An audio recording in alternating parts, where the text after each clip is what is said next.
Hey everyone, this is Ryan B with Practical Forex Trading, and this is your weekly analysis for the Dow Jones Industrial Average, otherwise known as the US 30.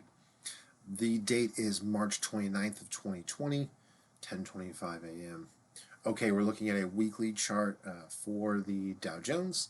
Now, something important to remember, this is just an index of 30 blue chip stocks.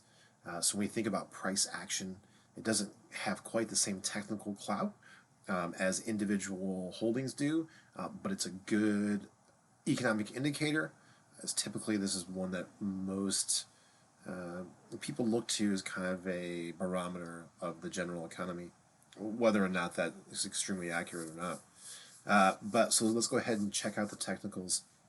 So we see last week, after that big plunge, we went all the way down to about the 18,000 mark, and support did test true. So if we look back here to 2015, 2016, 2017, we see price was really held below this 18,000 point index mark, right? Price had a hard time exceeding that. See, beginning of the Trump administration, we see our big move up. And now, to date, we've erased those gains, except last week there was a bit of buying. If we look down at the volume here for last week, we do see a significant amount of buying. People looking to buy that dip. Now, it's not really going to be a dip or the V as they talk about unless we see prices push above this 22,300 mark-ish. But so that is going to be a problem. I want to note here that we're currently in a range type situation. So last week's bullish move was extremely bullish. However, this candle did not eclipse the candle before it. We see that the body actually closed below this resistance line, which just tells me that while it was bullish, doesn't necessarily mean we're going to see that V. We'd have to see a lot more buying this week in order to do so. If not, if there's a big sell-off, we could see prices return to this 18,000 range, and then that would leave for another buy scenario. Now, if prices were to close below 18,000, like if we see prices keep declining below this previous resistance, that would make it for a bearish scenario.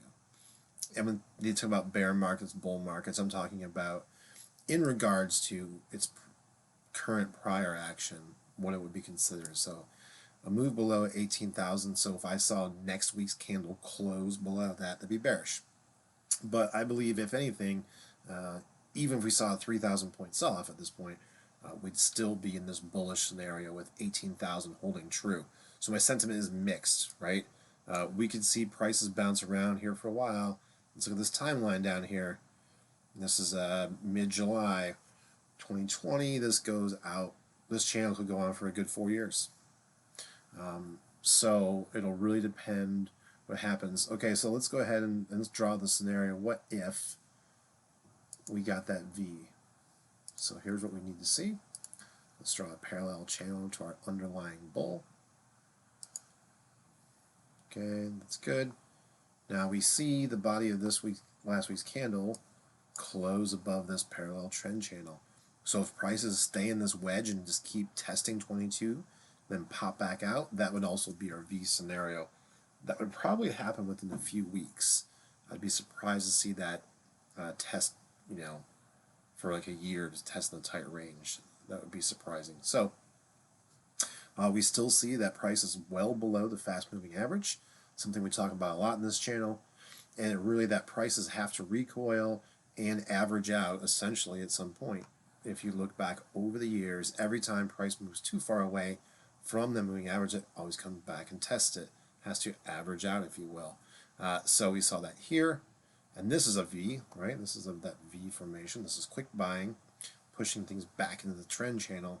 But now we're going to see a lot more buying to get us above that 22 mark.